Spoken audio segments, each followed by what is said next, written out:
I want to talk a little bit about child labour. Child labour. Now, in some parts of the world, children work. They just work. They go out, they do activities to generate an income which contributes to the family coffers, contributes to the family finances. The older siblings are expected to look after the younger siblings. They'll bath them, clothe them, feed them, change them, all that kind of stuff.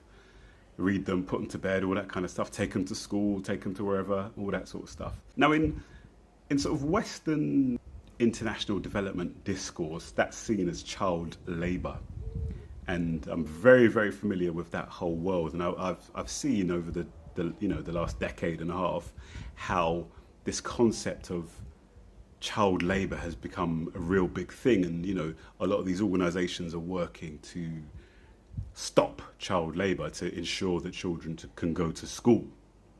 Children shouldn't be working in the field or whatever. They should be getting an education, because education, formal schooling, is seen as, like being absolutely essential to children blossoming and, having the best life that they can possibly have. But what I think, I read a recent article, which on this whole issue of children having responsibility and autonomy. And it really got me thinking, because one thing this article pointed out was that children in the West, let's just say the US, UK and so forth, are very, very, very sheltered, very shielded from responsibility. And I'll give a very simple example. The idea of, say, a 4-year-old or a 5-year-old walking to the shops here in the UK, it would be astonishingly shocking for most people. Most people would find that to be outrageous. But in many parts of the world, this is fairly normal. A friend of mine was telling me he grew up in Nairobi in Kenya, and he was telling me that he used to walk miles to school through Nairobi on his own at 4 years old. This, obviously in the West, we'd be thinking, well, this is really dangerous. Something could happen to the child. The child might get snatched. The child might, an accident might happen and so on. We're very fearful when it comes to children, particularly very young children. We're really terrified about what might happen to them. And I get that. Obviously, this is a concern. You can't just, I'm not advocating that you just 4-year-olds should just be doing everything, operating heavy machinery or, like doing dangerous jobs or whatever. Obviously dangerous jobs or work.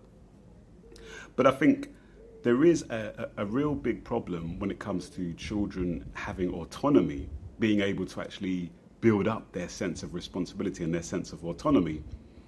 The article points out that apparently children having more and more autonomy, more and more responsibility, tend to have better life outcomes later on in life. I think it talks about how they tend to be better socially, more socially mature later on in their older childhood and adulthood. And that would make sense to me. So one of the things that children often do is they push boundaries, don't they? They're doing things that they're not supposed to do. You've told them don't do this, they're doing it. For example, my eldest, he likes climbing. So when he's at nursery, he's trying to climb on the fence. When he's at home, he's trying to climb on the sofa, trying to climb on this, trying to climb on that. This is what children do. They're feeling out boundaries and they're wanting to expand their horizons.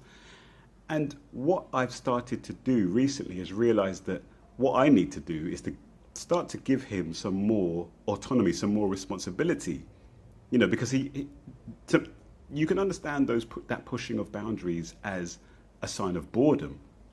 They're bored as far as the limitations that have been set around them. They're too stifling.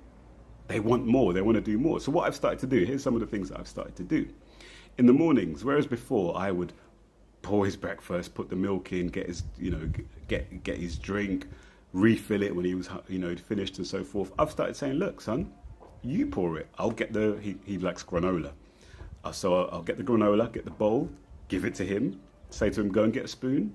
Here's the milk. Off you go. And, he loves it. He's like, he'll get the granola, he'll pour it. And sometimes I have to help him a little bit, but he's really, really enjoying the fact that, he can just do it on his own now. He can pour his own breakfast. He can refill his own breakfast. He can pour his own milk.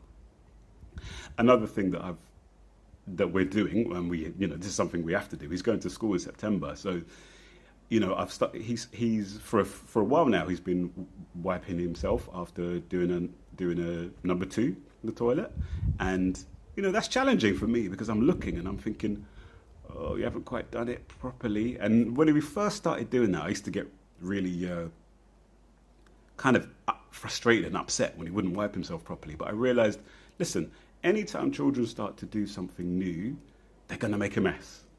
And it's up to us to embrace that and accept it as part of learning. When you try something new in anything that you do new, you're not going to get it right the first time round. And that's all part and parcel of the learning, all part and parcel of the experience. So I've realized that I need to just relax, calm down. Yes, he's wiped it around a bit, not quite properly, but stay calm. Just show him how to do it properly. He will learn. He will get it.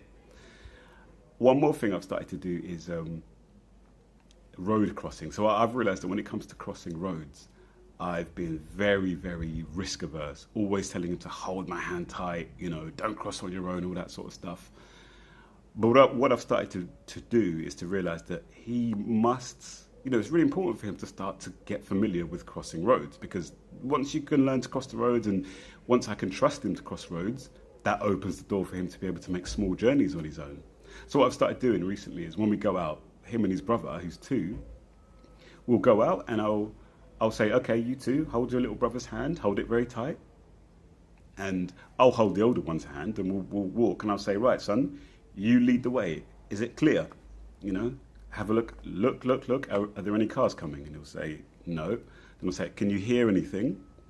No. So, okay, keep listening. Okay. Then I'll say, can we cross? And he'll say, yes. And I'll say, okay, you lead the way. I'll still hold his hand, but he'll lead the way across the road. And I'll say, keep looking, left, right. Keep listening, left, right. Walk carefully, hold tight to your brother's hand. And then he'll get there. What I'm hoping to do over time is to get to a point where through constant repetition over and over and over again, hundreds of times of doing that, gradually start to give him more and more autonomy with regard to that. So whereas it'll just be him, I'll hold his hand, maybe after a while I'll wait there and say, okay, you go, son. You walk across, check, is it safe?